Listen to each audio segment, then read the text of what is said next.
Advertising does not just sell products. It sells feelings. It sells shortcuts. It sells decisions we think we made on our own. Many of these techniques were not invented recently. They were developed decades ago, some even more than a century ago.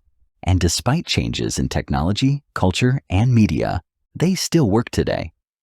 Advertisers do not rely on logic alone. They understand that humans rarely make decisions purely through reason.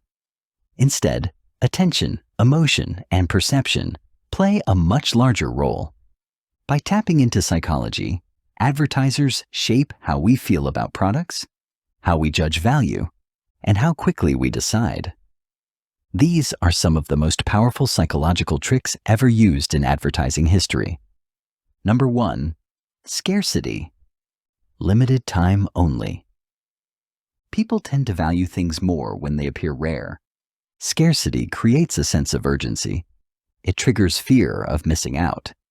When something seems limited, the brain assigns it higher importance. This response is deeply rooted in survival psychology. In the past, scarcity often meant danger or loss. Advertisers learned to recreate this feeling artificially. Limited time offers, limited stock warnings, exclusive releases. All signal that delay could lead to regret. Scarcity also reduces careful thinking. When time feels short, decisions become faster and more emotional.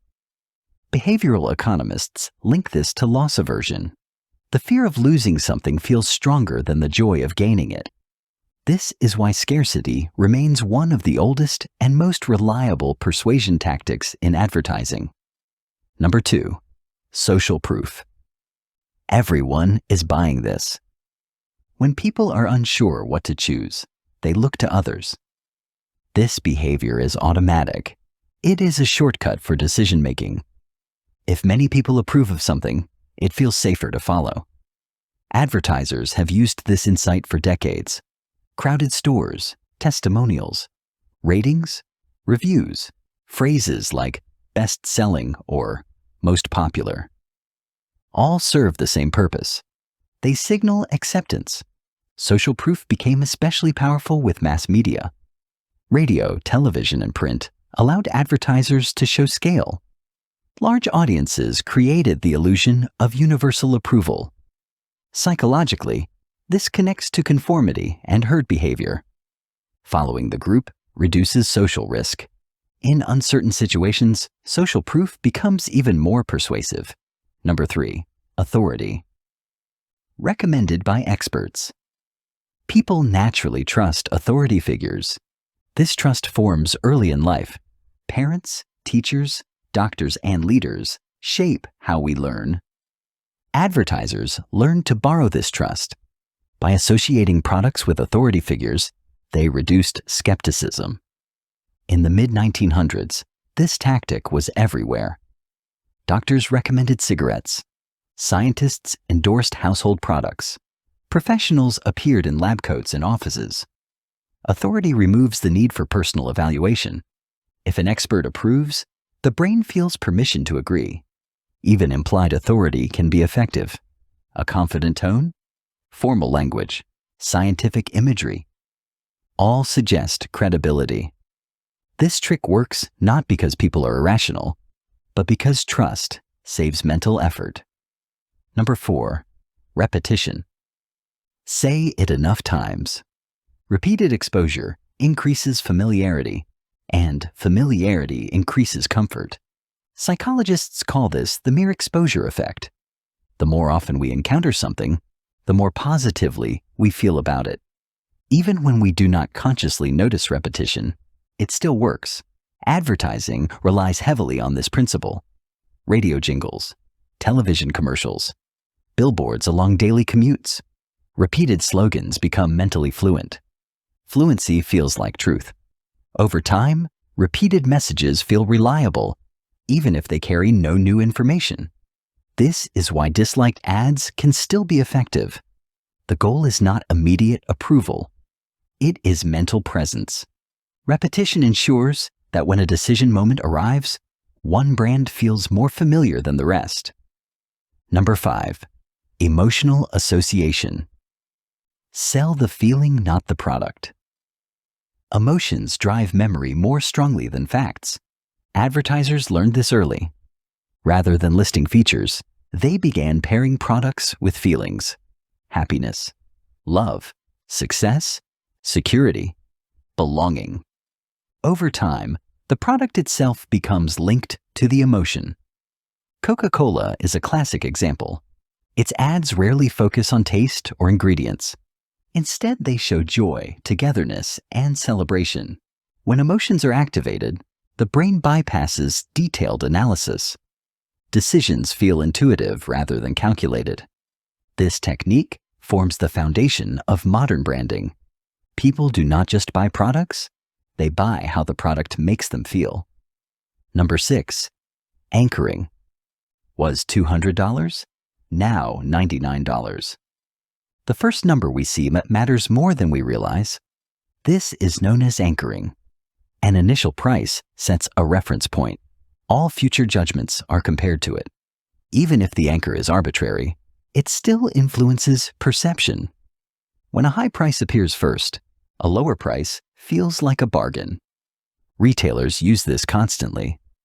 Original prices, crossed out numbers, suggested retail values. Anchoring works subconsciously. People rarely adjust fully away from the first number they see. This makes discounts feel larger than they actually are. It also shapes expectations of quality. Higher anchors imply higher value even before the product is examined. Number 7, fear appeals. Without this, something bad happens. Fear is a powerful attention tool. It signals threat, and threat demands focus. Advertisers use fear to highlight risks and dangers. Health campaigns, insurance ads, hygiene products, security services all rely on fear appeals. The message is simple. Without this product, something bad could happen. Fear increases urgency. It narrows attention. But fear alone is not enough. Effective fear-based ads also offer a solution. The product becomes the escape from danger. When overused, fear can backfire. Too much anxiety leads to avoidance. Balanced fear remains persuasive. Unchecked fear creates resistance. Number 8, reciprocity. We gave you something first. Reciprocity is a deeply rooted social rule. When someone gives us something, we feel obligated to give something back. Advertisers use this instinct carefully. Free samples, trial periods, bonus gifts, complimentary content. These offers feel generous, but they also create subtle pressure. Even small gifts trigger a sense of obligation. This technique has existed since early retail. Mail order catalogs used free items to boost orders. Street vendors offered samples to increase sales.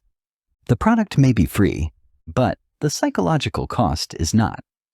Reciprocity turns generosity into influence. Number 9, identity and belonging. This is for people like you. Humans are social creatures.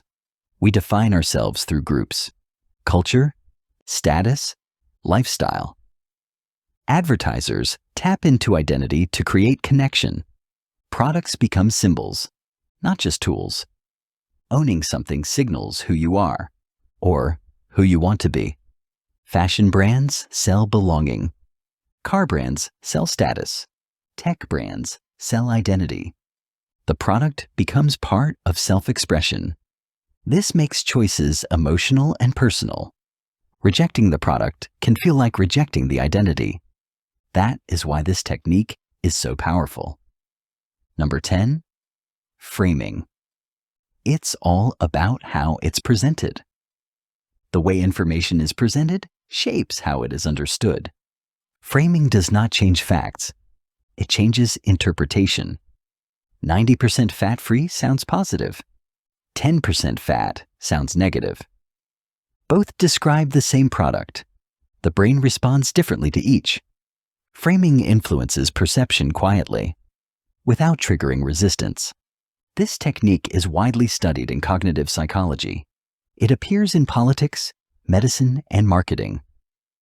Advertisers use framing to guide conclusions while allowing consumers to feel in control. It is one of the most subtle and most effective persuasion tools ever used.